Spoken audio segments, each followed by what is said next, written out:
Kembali di Sindo Today, pemirsa, Israel kembali melanggar gencatan senjata dengan menggempur wilayah Lebanon Selatan. Serangan Israel dilaporkan membunuh setidaknya 7 orang dalam waktu 24 jam terakhir.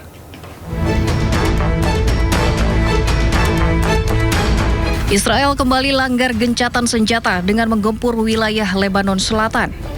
Serangan Israel dilaporkan membunuh setidaknya 7 orang dalam waktu 24 jam terakhir.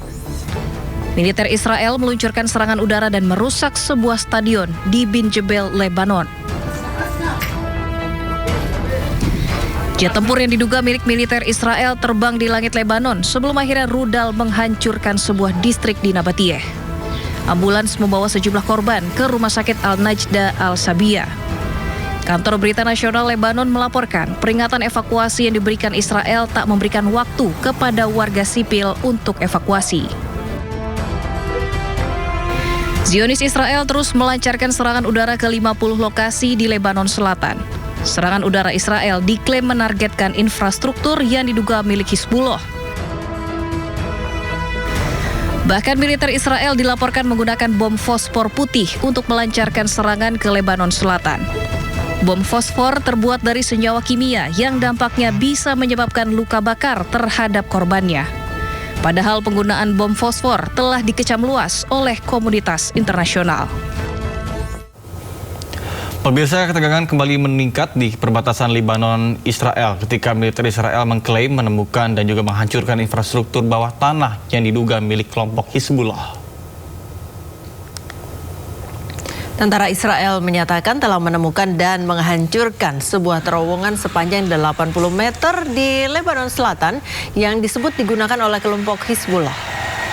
Rekaman yang dirilis memperlihatkan pasukan Israel bergerak maju ke dalam wilayah Lebanon, sementara sebuah tank tampak menghancurkan target yang diklaim sebagai basis pertahanan Hizbullah.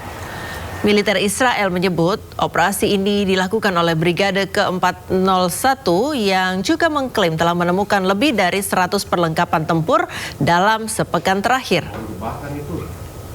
Meski gencatan senjata dengan pemerintah Lebanon masih berlaku, Israel terus melanjutkan operasi militernya dengan alasan untuk menghilangkan ancaman terhadap warga sipilnya.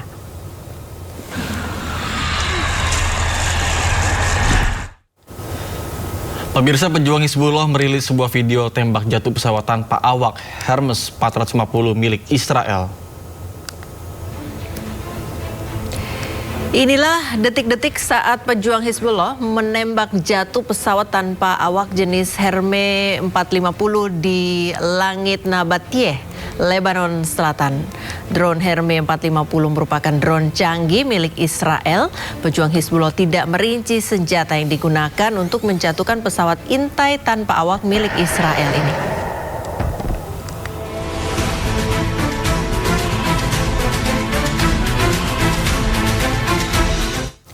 Drone intelijen Hermes 450 buatan Israel menjadi tulang punggung operasi pengintaian modern dan telah digunakan di berbagai konflik internasional.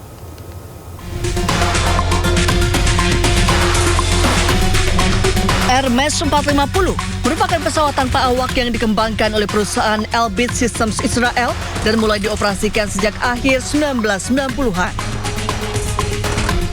Drone ini digunakan untuk misi pengintaian, pengawasan, serta pengumpulan data intelijen secara real time.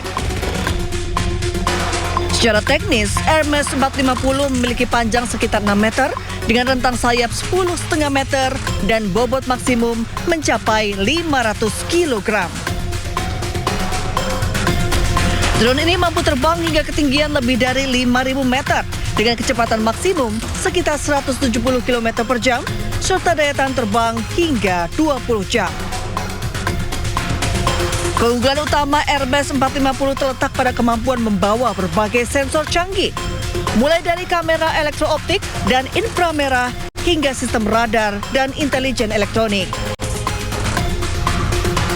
Total muatan yang dapat dibawa mencapai 180 kg. Drone ini telah digunakan secara luas oleh militer Israel dalam berbagai operasi, termasuk jalur Gaza dan Perang Lebanon.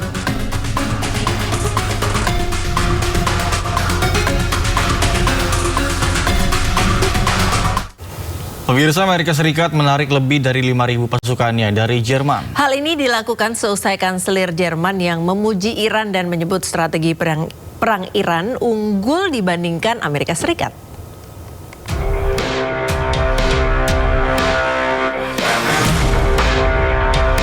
Presiden Amerika Serikat Donald Trump akan menarik lebih dari 5.000 pasukan dari Jerman. Pernyataan itu disampaikan seiring semakin dalamnya keretakan hubungan transatlantik terkait perang di Timur Tengah. Why is the U.S. removing troops from Germany? Why is the U.S. removing troops from Germany? We're going to cut way down, and we're cutting a lot further than 5,000. Keputusan Amerika Serikat menarik pasukannya dari Jerman dipicu oleh pernyataan kanselir Jerman Friedrich Merz. Merz menyebut strategi perang Iran unggul dibanding Amerika Serikat.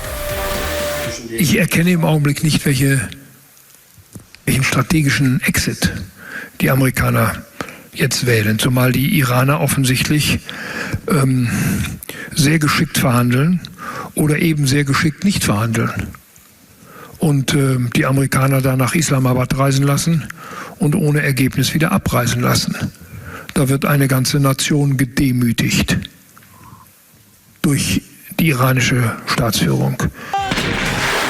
Perang Amerika Serikat melawan Iran terjadi sejak 28 Februari 2026. Gencatan senjata pertama antara Amerika Serikat dengan Iran terjadi pada awal April lalu. Gencatan senjata kemudian diperpanjang sepihak oleh Amerika Serikat. Amerika Serikat dengan Iran mencoba bernegosiasi untuk berdamai, namun hingga kini belum juga menemukan kesepakatan. Pemirsa, meskipun dalam kondisi gencatan senjata dengan Iran, aktivitas militer Amerika Serikat meningkat ke Timur Tengah. Berdasarkan pelacakan penerbangan Flight Radar 24, sebagian besar pesawat yang dikerahkan ke Timur Tengah adalah pesawat kargo C-17A Globemaster III. Pesawat kargo raksasa ini mampu membawa logistik hingga 77 ton dan sekitar 100 personil. Selain itu, Flight Radar juga mendeteksi adanya pesawat transportasi terbesar Angkatan Udara Amerika Serikat C-5M Super Galaxy dan pesawat tanker raksasa generasi terbaru KC-46 Pegasus juga terlihat di udara Eropa dan Timur Tengah. Bahkan termasuk pesawat pengintai strategis 4 mesin, yaitu RC-135W yang bertugas untuk menyediakan data intelijen secara real time, kemudian pesawat terlihat beroperasi di dekat Bahrain.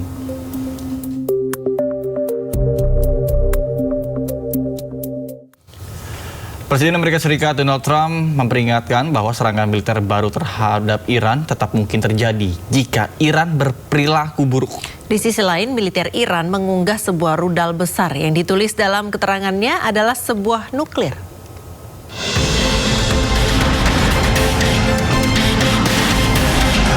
Presiden Amerika Serikat Donald Trump memperingatkan bahwa serangan militer baru terhadap Iran tetap mungkin terjadi jika Iran berperilaku buruk atau melakukan sesuatu yang buruk.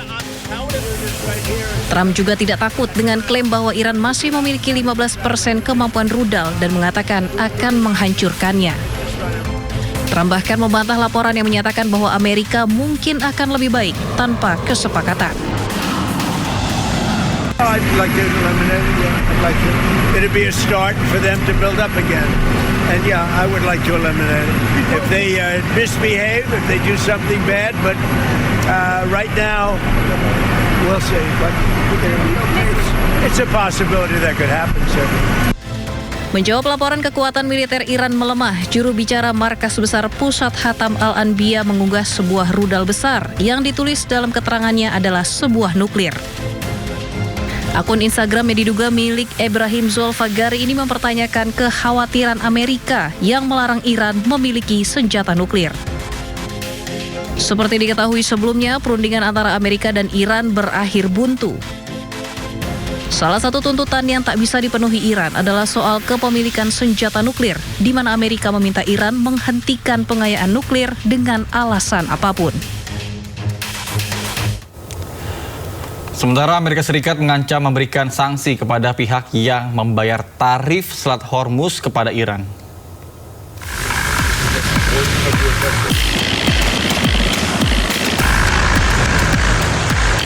Pemerintah Amerika Serikat melalui Badan Intelijen Keuangan dan Penegakan Hukum yang berada di bawah naungan Departemen Keuangan mengingatkan kepada setiap individu maupun perusahaan agar tidak membayar tarif ke pemerintah Iran saat melintasi Selat Hormuz.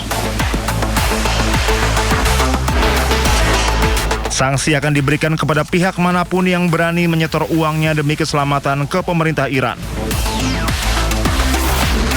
Transaksi terhadap Iran di Selat Hormuz tidak semata dalam bentuk mata uang, namun kompensasi alat digital, tukar-menukar informasi, hingga sumbangan amal maupun kegiatan lain yang disalurkan melalui kedutaan besar Iran di sejumlah negara. Peringatan sanksi tidak hanya ditujukan kepada warga negara maupun perusahaan yang terkait hukum Amerika Serikat, namun juga perusahaan di luar otoritas hukum Amerika Serikat. Peringatan tersebut dikhususkan kepada perusahaan perminyakan yang memiliki hubungan dagang maupun industri dengan Amerika Serikat. Menteri Keuangan Amerika Serikat, Scott Bessent, menegaskan sanksi yang akan diberikan memiliki tendensi untuk menarik seluruh aset maupun aset keuangan milik Amerika Serikat yang selama ini masih tersimpan di Iran. Scott juga berharap pemerintah Iran tidak lagi memiliki pemasukan, salah satunya dari Selat Hormuz. Kebijakan ini bermula dari aksi saling serang Amerika Serikat dan Iran yang berujung pada serangan terhadap kapal-kapal yang melintas di Selat Hormuz. Untuk melawan Iran, Amerika Serikat memberlakukan blokade angkatan laut sejak 13 April 2026, menghentikan semua kapal untuk berlayar ke atau dari pelabuhan Iran. Presiden Amerika Serikat Donald Trump menyamakan Angkatan Laut Amerika Serikat yang menyita kapal Iran seperti bajak laut. Pernyataan Trump menambah ketegangan diplomatik di tengah konflik Amerika Serikat dan Iran, terutama terkait blokade maritim dan penutupan Selat Hormuz.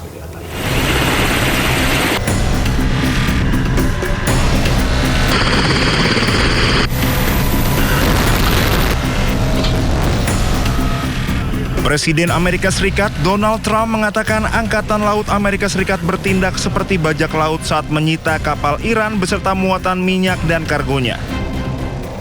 Trump mengenang bagaimana sebuah kapal perusak Amerika Serikat menembaki kapal kargo berbendera Iran Tosca di dekat Selat Hormuz pada 19 April 2026 sebelum kapal tersebut dinaiki marinir Amerika Serikat.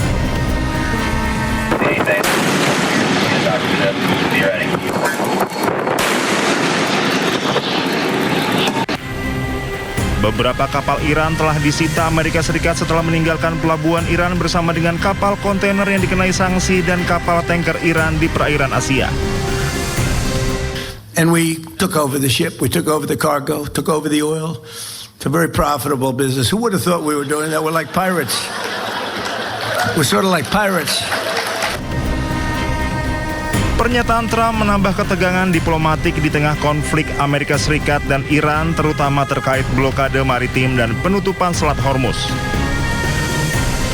Iran selama ini menilai operasi penyitaan kapal oleh Amerika Serikat sebagai pelanggaran serius terhadap kebebasan navigasi internasional.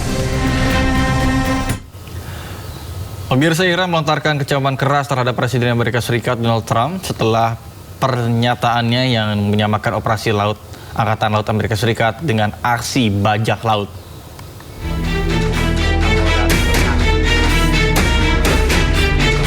Juru bicara Kementerian Luar Negeri Iran, Ismail Baqi, mengecam keras pernyataan Presiden Amerika Serikat Donald Trump yang menyamakan operasi Angkatan Laut Amerika Serikat dengan aksi bajak laut. Baqi menyebut pernyataan tersebut sebagai pengakuan terbuka atas tindakan ilegal Amerika Serikat terhadap kapal-kapal Iran di perairan internasional. Menurut Baqi, pernyataan Trump bukan sekedar retorika, melainkan pengakuan langsung mengenai tindakan yang dianggap melanggar hukum internasional. Baqi juga mendesak komunitas global, negara-negara anggota PBB dan Sekjen PBB menolak segala bentuk normalisasi pelanggaran hukum internasional di jalur maritim. Sebelumnya, Trump dalam pidatonya di Florida pada Jumat menyatakan Angkatan Laut Amerika Serikat telah menyita kapal Iran beserta muatan minyak dan kargonya. Pernyataan tersebut menambah ketegangan diplomatik di tengah konflik Amerika Serikat dan Iran, terutama terkait blokade maritim dan penutupan Selat Hormuz. Iran selama ini menilai operasi penyitaan kapal oleh Amerika Serikat sebagai pelanggaran serius terhadap kebebasan navigasi internasional. Pemirsa, Ketua Parlemen Iran Muhammad Ghalibaf mengolok-olok tindakan blokade Amerika Serikat di Selat Hormuz. Ghalibaf menyebut tekanan dari Amerika Serikat tidak berpengaruh terhadap produksi minyak Iran.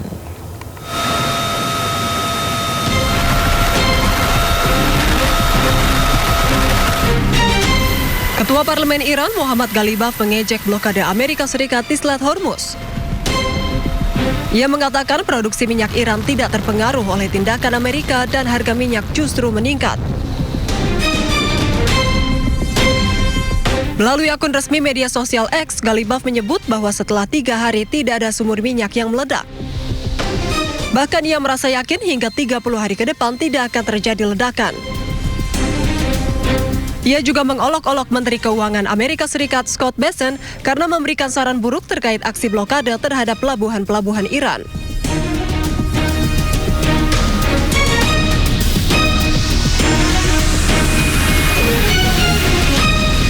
Sebelumnya, 52 kapal Iran dilaporkan telah melintasi blokade yang diberlakukan Amerika Serikat di perairan Iran dalam kurun waktu 72 jam.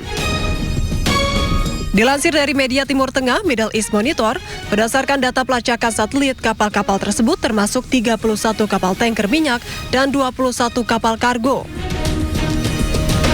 Diketahui Korps Garda Revolusi Islam mengumumkan pada 2 Maret bahwa Selat Hormuz telah ditutup untuk lalu lintas maritim. Hal tersebut menyusul pecahnya perang antara Amerika Serikat, Israel, dan Iran pada tanggal 28 Februari lalu. Pemirsa, Wakil Presiden Iran Mohammad Reza turun ke jalan ikut aksi rakyat. Dia turun ke jalan untuk mendukung pemerintah dan angkatan bersenjata Iran. Wakil Presiden Iran Mohammad Reza menemui demonstran di jalanan Teheran, Iran. Masa aksi turun ke jalan mendukung pemerintah dan angkatan bersenjata Iran yang sedang berperang melawan Israel dan Amerika Serikat. Perang Iran melawan Amerika dan Israel ini terjadi sejak 28 Februari tahun 2026 atau sekitar 2 bulan lebih. Gencatan senjata saat ini masih berlaku dan sempat diperpanjang sepihak oleh Amerika Serikat.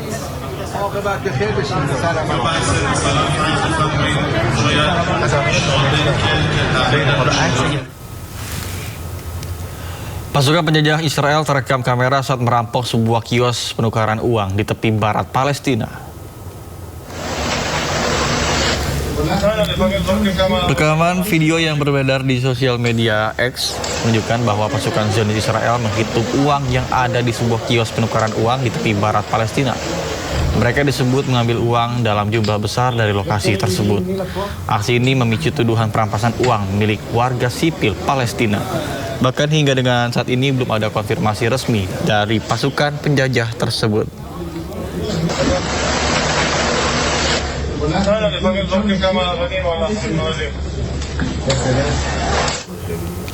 Pemirsa, krisis kemanusiaan di Gaza terus memprihatinkan tanpa adanya bantuan medis dan layanan kesehatan. Bahkan angka amputasi pada anak di Gaza merupakan yang tertinggi di dunia.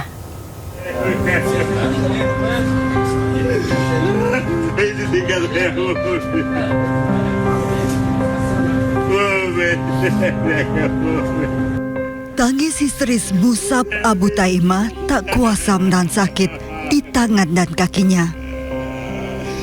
Warga Gaza berusia 46 tahun ini kehilangan anggota tubuhnya sedikit demi sedikit akibat tidak adanya suplai medis di jalur Gaza. Ujung jari tangan dan kakinya mulai membiru dan menghitam hingga akhirnya harus diamputasi. Namun kini ketiadaan tenaga medis dan obat-obatan menyulitkan kondisinya. Kondisi Musab membutuhkan dokter spesialis yang hanya ada di luar Gaza. Angka amputasi di Gaza terus meningkat seiring blokade bantuan oleh Israel. Tak hanya orang dewasa, bahkan anak-anak Gaza juga menghadapi kesulitan yang sama. Mereka harus kehilangan kaki ataupun tangannya akibat konflik. Bahkan Maret lalu viral saat seorang dokter terpaksa melakukan amputasi pada seorang bocah tanpa anestesi atau obat bius. Namun bocah malang ini meninggal tak lama setelah operasi karena ketiadaan obat dan membuat para dokter menangis. Dikutip dari Al Jazeera, data Lembaga Humaniti dan Inklusi Inggris menunjukkan angka amputasi anak di Gaza yang tertinggi di dunia. Tiap harinya lebih dari 10 anak di Gaza terpaksa diamputasi salah satu kaki ataupun kedua kakinya.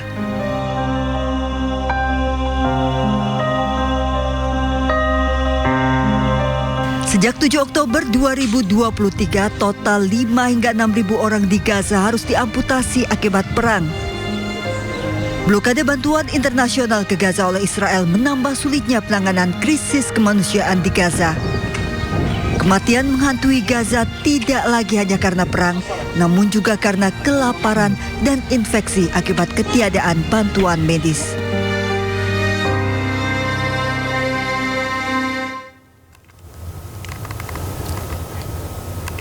Pemirsa, dua aktivis global Sumut Flotilla, Thiago Avila dan Saif Abu Kheshek dilaporkan masih ditahan di penjara Sigma Askalan di wilayah Palestina yang diduduki secara ilegal oleh Zionis Israel. Kondisi keduanya menjadi sorotan setelah muncul laporan dugaan penyiksaan, pemukulan, dan pengabaian medis.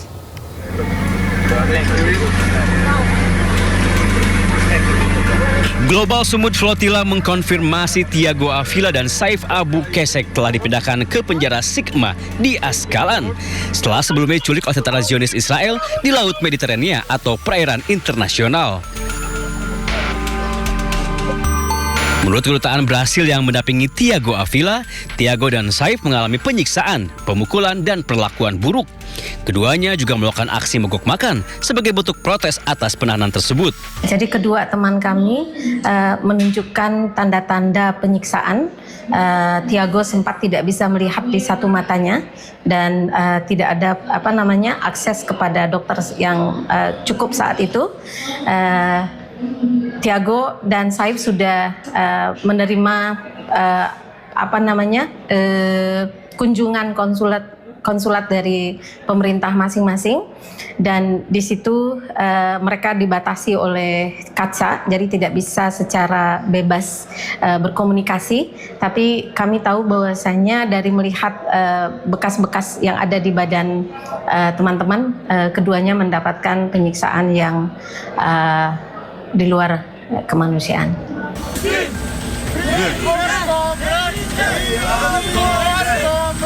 Aktivis asal Brasil Thiago Avila dikenal konsisten terlibat dalam gerakan solidaritas untuk Palestina melalui berbagai misi kemanusiaan internasional.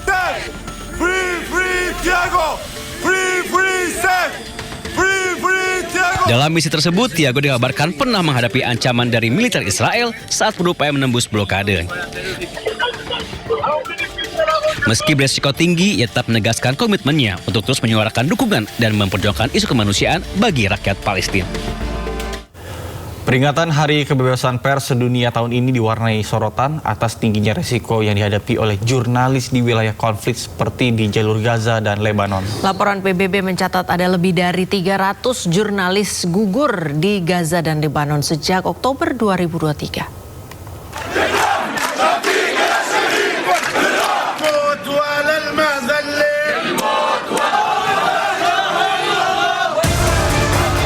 Di tengah peringatan Hari Kebebasan Pers Sedunia, para jurnalis di wilayah konflik menyoroti risiko ekstrim yang mereka hadapi saat menjalankan tugas peliputan.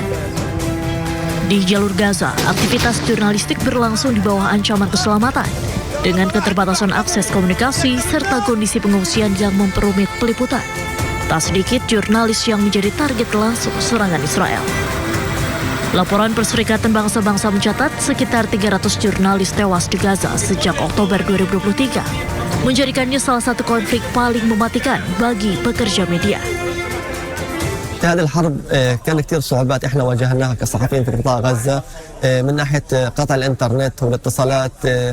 كانت هناك معاناة كبيرة احنا كصحفيين في نقل الحقيقة وارسال الصور للوكالات التي نعمل بها. خاصة احنا فترة نزوح تفرقنا انا وعائلتي، كنا فترة في الشمال هم كانوا في الجنوب، فكانت كثير المعاناة كانت كثير صعبة احنا كصحفيين، ولكن نحاول قدر الامكان الاستمرار في هذه التغطية من أجل نقل الحقيقة ومن أجل توصيل الرسالة للعالم.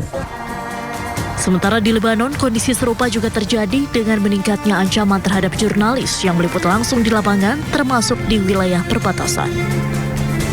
Pemerintah Lebanon mencatat puluhan jurnalis tewas sejak 2023 di tengah eskalasi konflik yang berlangsung antara Hizbullah dan Israel. Di sisi lain, Israel membantah secara sengaja menargetkan jurnalis meski mengakui beberapa insiden yang menyebabkan korban jiwa. Informasi lain pemirsa, salah satu gunung berapi paling aktif di dunia kembali menunjukkan keganasannya ketika letusan dahsyat mengguncang wilayah Filipina dan memicu kepanikan warga.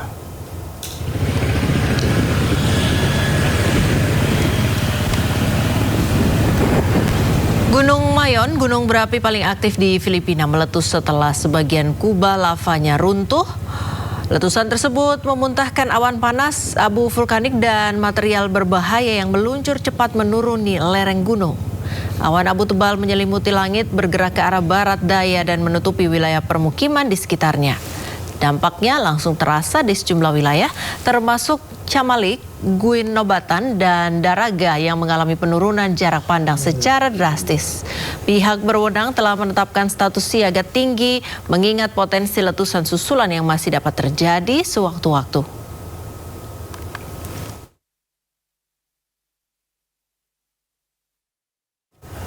Pemirsa, hujan badai serta banjir yang menerjang Provinsi Gaziantep, Turki.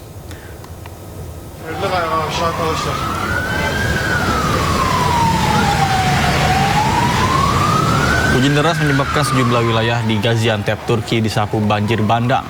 Kuatnya arus banjir juga menyeret sejumlah benda milik warga. Angin kencang juga menyebabkan sejumlah atap bangunan terlepas dan juga melayang di udara. Sejumlah unit apartemen Turki juga rusak akibat hantaman angin kencang.